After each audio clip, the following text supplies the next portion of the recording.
Logging into Prognosis is the same process for all users. However, based upon how you are classified in the system, the home page that initially displays may appear differently. For example, the color scheme as well as the presence or absence of hyperlinks and icons will be noted. We have logged in here as Amy Fowler, a receptionist. Amy is classified as an administrative user in the system. So notice right away that her color scheme is shades of gray with some hints of blue and white. In the upper dashboard area towards the left, she does have a link to her inbox, but the rest of the screen is blank. Amy is also, by default, viewing all doctors and all locations if you notice in her schedule viewing area at the bottom. In the upper right, where we have our system tray of icons, there are some icons that are missing by default for Amy that we will see on other logins. Some of these are based on user roles as well as the classification, and they will be discussed in other training videos as needed. Now notice as we log out as an administrative user and then log in as a clinical user how things look different. This time we're going to log in as a nurse, Penny Friendling. Notice here that Penny's homepage, the colors are of a hushed gray and purple and pink color scheme. Also in the upper dashboard area, in addition to the mailbox link, she has a link called Assign to Providers. By clicking on the hyperlink, clinicians are able to assign themselves to the applicable providers in their facility. This way, if they need to view all providers' patients or only specific ones, they can do that by default. Also notice in the system tray of icons, Penny now has a billing icon that we did not see for Amy. This is because although Penny is a nurse, she has also been classified as a biller secondary role. In her schedule area by default, Penny is looking at only Sheldon Cooper's appointments for the day. However, since she is assigned to Dr. Cooper-Pauly and Dr. Butler, she also could be viewing their schedules as well if she so desired. Now, as we log off as Penny, we're going to log back in as a provider. Provider is the third classification of user that is typically reserved to doctors and physician assistants or nurse practitioners. First of all, notice that Dr. Cooper's color scheme is gray and blue, which is similar to that of the administrative user, although in reverse. Also in the upper dashboard, Dr. Cooper has a link similar to what his clinicians had, with the exception that the title this time, instead of Assigned to Providers, is Clinical Staff Medical Assistants. In this regard, the doctor can also individually select the specific employees that are going to be responsible for interacting with his patients. In addition, for provider logons on the far right of our dashboard, we have an additional link called My Preferences that other users do not have. My Preferences are individual to the provider and are especially relevant in a multi-provider office. If your practice has a single physician, this link will still be present, but will have no significance because a clinical setting is defaulted to a primary physician. When you have multiple physicians, however, and each provider has his or her own preferred templates and lookup lists, they can be individualized by logon. Now, aside from these aesthetic differences, the remainder of this video is going to be an introduction to navigating the home page inside Prognosis. To do this, we are simply going to log on as a system administrator, as the functionality will be relevant to all users. After logging into Prognosis, every user will initially default to the home page, which is what we are looking at here. The home page automatically defaults to the schedule for the current date. If you notice in the middle of the screen where my cursor is circling, we're looking at the schedule for Saturday, October 22nd. Beside the calendar date, we do have navigation arrows, so if we wanted to look at a previous day's schedule, we can do that one day at a time, or we can advance forward one day into the future at a time. We also have the calendar icon, which will allow us to navigate to an entirely different month or year, forwards or backwards. And then the presence of the capital T will always take us back to the current date. Now, while we're looking at our schedule area of the home page, notice to the left there are two tabs. There is an appointment tab, which currently is blue, indicating that's where our focus is. And in fact, that is what we're looking at. The Open Encounter tab is gray. However, when I select it, it will now become the Focus tab and turn blue. In this regard, visually, you will always know what tab is in focus. Under the Appointment tab, you will notice there is a button called Filters. When we click the Filters button, you will see the various options that every user can use to customize the way the schedule is displayed for them. There are 4 options of filtering by provider, by visit type, appointment status, as well as location. As I am single-clicking the uppermost checkbox on the title line, notice that every option underneath was also selected. This is how you can define yourself to look at everything. If you then need to pick and choose, for instance, you're only responsible for on the bay internal medicine, you can then deselect the locations that are not relevant to you. If you're not responsible for those charts that are with the doctor and ready to check out, you can also deselect those statuses and so on. Once a user's filters have been selected, they are retained in memory based on your user profile. Therefore, you do not have to redefine these preferences every time you log in. By default, a provider's logon will be only his or her own schedule, and there are system properties that can allow a physician to see other physician schedules if that is your choice. Now, as we're looking on our Appointment tab, the data from left to right you will follow along with our headings are the scheduled time, which reflects the time the patient is scheduled to arrive. The actual time will display when the patient physically has checked into our office. The little notepad icon has relevance to documentation on the patient portal, which is discussed in another training video. The patient's name is a hyperlink that will allow us to open up the chart. This also is covered in the video on documentation. As we continue across the screen, we will see the reason our patient has booked an appointment, the room that person is in if you are choosing to utilize room assignment, any comments that have been entered by the staff, the status of the patient's appointment, and then the provider. Now, as we back up to the status column, you'll notice that there are several color coding as well as different statuses present.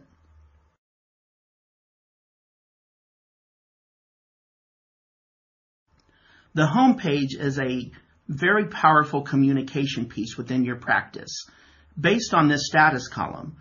And as you notice while we're discussing this throughout the video, you may notice the screen blink. It has a real-time refresh built in so that every 60 seconds you are continually refreshed as to what is going on with each patient in your practice.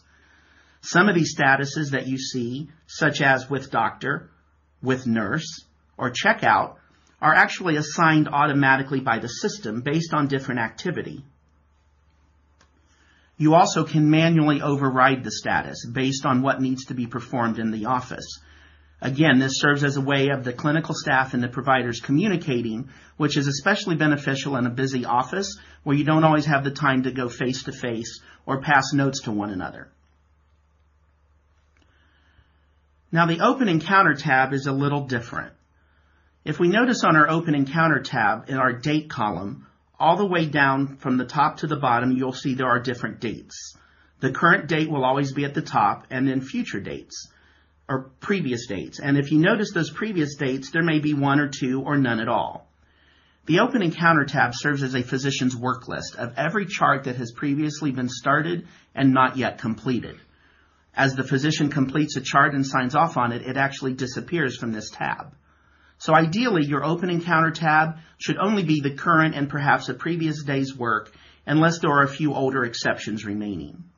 This is especially critical for those of you that are utilizing our billing module, because that means that your bill may or may not have been created if the encounter is still open. Now, in the upper left of our dashboard, we have a link for inbox messages. We noticed that this was there for all users. This is a shortcut into your prognosis communication system. You'll notice through our radio button options, there are various types of messages in the system. There are alerts and notifications which are generated by the system, or there are normal mail messages and urgent mail messages. In addition, there are telephone messages or to-do items. All of these are discussed in the message module. In the upper right of our home page, we notice there are a system tray of icons. The presence of the new balloon will come and go based on the upgrade level of your system. It will display automatically for the first 30 days after an upgrade has been applied so that every user has a chance to look at the release notes covered in that upgrade. Beside that is the ARA dashboard, which is relevant to meaningful use. For those of you that are going to be going for the Meaningful Use Incentive Program, this is covered in a separate video. If you assign rights to the billing module and have in fact implemented the billing module, there will be a toggle switch here for users to go between the two systems. On the billing screen then, you will have a switch to go back to the EMR. The Take Appointment icon is there to provide an easy opportunity of creating an appointment on the fly without having to back out of the screen you're currently on. The little person will allow you to do a selection based on name, gender, age, date of birth chart, or social security number. So if you're looking for a specific patient, you can easily find them. We also have a telephone icon, which is a shortcut to the various means of technical support we provide. You can choose to send an email to the help desk, or you can call them and request how you would like them to call you back. You'll notice in the bottom there are direct links to the help desk phone number and email. We also have the live chat option, which will allow you to have an online chat in real time with the personnel at the help desk. The menu options following the system icons are also available at the system level. Help will allow you to open up a topical search of help indexes. So when you are trying to find, for instance, information on the scheduler, you can simply click on that topic.